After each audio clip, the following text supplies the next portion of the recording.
یہ عورت بھی یقیناً اپنے مفاد کی خاطر مجھے گھیر رہی ہے۔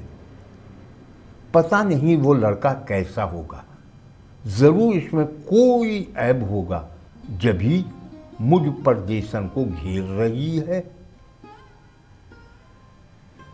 سوچتے سوچتے جب ذہن جواب دینے لگا تو میں اٹھ کر پھر باہر آ گئی،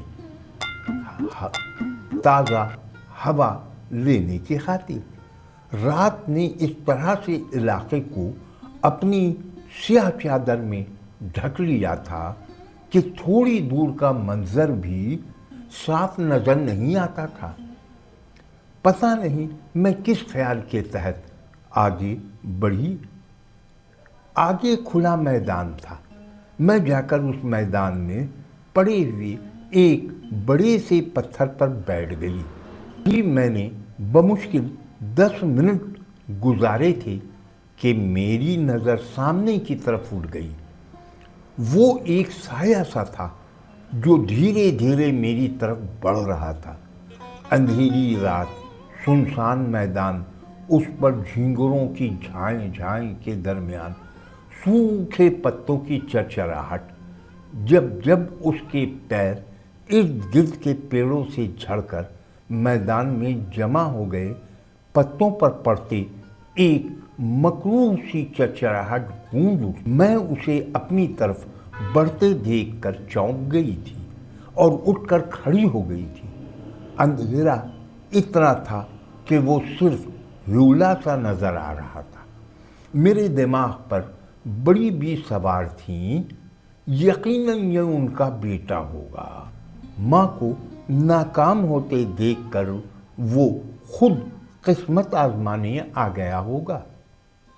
یہ سوچ میں دل ہی دل میں پیچ و تاب کھا رہی تھی۔ میں نے سوچ لیا تھا کہ اگر وہ بدتمیزی سے پیش آیا تو میں اسے دھنک کر رکھ دوں گی، مگر اس کی نوبت ہی نہیں آئی اور آنے والا نزدیک آ گیا۔ اسے دیکھتے ہی میرا غصہ جھاگ کی طرح بیٹھ گیا۔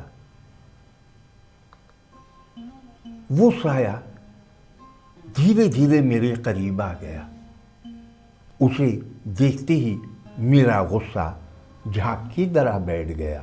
وہ کوئی اور نہیں، محفوظ تھی۔ انہوں نے قریب آ کر کہا، میں پھر بے غیرت بن کر آ گیا ہوں۔ میرا غصہ اتر چکا تھا، اس لیے پوچھا، جب آ ہی گئے ہیں تو یہ بھی بتا دیں کہ کیوں آئے ہیں؟ صرف اس لیے آیا ہوں کہ تمہیں ہوشیار کر دوں، وہ بڑی بھی بلا کی عیار ہے، تمہیں پھانسنے کے لیے بہت لمبا جال پھیلا رہی ہے۔ کون بڑی بھی؟ میں سمجھ نہیں پائی تھی، کیونکہ مجھ سے جو بڑی بھی ملی تھیں وہ کچھ ہی دیر پہلے کی ملاقات تھی، اور اس وقت وہاں محفوظ کا وجود نہ تھا۔ پھر یہ کس کی باتیں کر رہے ہیں؟ یہی سوچ رہی تھی کہ وہ بولے، ارے اسی بڑھیا کے بارے میں بتا رہا ہوں جو کچھ دیر پہلے تم سے لگی بیٹھی تھی۔ ہاں، اسے آپ نے کیسے دیکھ لیا؟ زنانے میں کیسے گھس گئے تھے؟ اس بات کو چھوڑو کہ میں اندر کیسے پہنچا، بس اتنا یاد رکھو، اگر تم اس کی باتوں میں آ گئیں تو نقصان میں رہو گی۔ اچھا، میں جا رہا ہوں، آگے تمہاری مرضی۔ وہ جس پراسرار انداز میں آیا تھا اسی انداز میں چلا گیا اور مجھے فکر و تردد کے سمندر میں ڈبکیاں کھانے کے لیے اکیلا چھوڑ گیا۔ اب وہاں میرا بیٹھنا دشوار لگنے لگا اور میں اٹھ کر گھر کی طرف چل پڑی۔ گھر میں داخل ہونے کے بعد میں سیدھے اپنے کمرے میں پہنچی اور چادر تان کر سونے کی کوشش کرنے لگی، اور نہ جانے کب آنکھوں میں نیند اتر آئی۔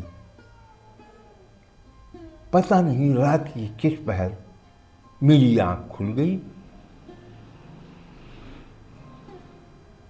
دراصل صبح کی اذان شروع ہو گئی تھی۔ میں اٹھ کر منجن کر رہی تھی کہ عائشہ کی چھوٹی بہن زبیدہ نے کہا، باجی آپ کے ابو امی آ گئے ہیں۔ اچھا، میں ابھی ان سے مل کر آتی ہوں۔ وقت کم ہے، پہلے نماز پڑھ لیں۔ میں نے جلدی جلدی وضو کیا اور اللہ تعالیٰ کے حضور سر بسجود ہو گئی کہ اللہ تعالیٰ کی پناہ میں ہر قسم کی بلاؤں سے بچا جا سکتا ہے۔ نماز سے فارغ ہو کر میں نے چائے اور باسی روٹی کھائی، پھر امی ابو کو سلام کرنے پہنچ گئی، ان سے 2-4 باتیں کی اور کمرے میں لوٹ آئی۔ اب مجھ پر پابندیوں کا پہاڑ ٹوٹنے والا ہے، یہ بات میں سمجھ چکی تھی۔ امی ہر بات پر ٹوکتی کہ اللہ تعالی نے خود ہی باہر نکلنے کی سبیل پیدا کر دی۔ زبیدہ نے کبھی کسی مزار پر کوئی منت مانی تھی جو پوری ہو گئی تھی۔ اس نے اپنی اماں سے ضد شروع کر دی کہ وہ مزار پر جائے گی۔ جمعرات کا دن تھا، ہر شب جمعہ کو وہاں محفل سما ہوتی تھی، دیگیں چڑھتی تھیں، لوگ نظر و نیاز کا اہتمام کرتے تھے، گویا کافی بڑی محفل ہوتی تھی، خوب رش ہوتا تھا۔ اسی لیے زبیدہ نے فیصلہ کیا تھا کہ اس شب جمعہ کو وہ بھی جائے گی، مگر اسے احساس نہیں تھا کہ ایک بڑا حادثہ منہ کھولے اسی کی طرف بڑھ رہا ہے۔ زبیدہ کی ضد کے آگے سب نے ہار مان لی اور شادی کے ہنگامہ کے درمیان بھی فٹن کا انتظام کر دیا گیا۔ مجھے بھی تیار ہونے کا حکم دیا گیا۔ میں جلدی جلدی تیار ہونے لگی۔ تیار ہو کر میں نے بے خوفی سے ان کے ساتھ باہر آ گئی۔ فٹن تیار کھڑی تھی، ہم سب اس پر سوار ہو گئے۔ کوچوان نے گھوڑے کو چابک رسید کیا، ٹک ٹک کی تال پر گھوڑا دوڑنے لگا۔ یہ قصبہ نما شہر میرے لیے نیا تھا۔ میں تمام راستوں عمارتوں کو بغیر دیکھ رہی تھی۔ پرانی بستی پیچھے چھوٹتی جا رہی تھی۔ فٹن اب بازار میں پہنچ چکی تھی۔ یہ علاقہ نسبتاً زیادہ آباد تھا۔ 2-4 گھر کرمی کمہاروں اور دھوبیوں کے تھے، باقی گھر مسلمانوں کے تھے۔ سڑک کنارے ان کے بچے کھیل رہے تھے۔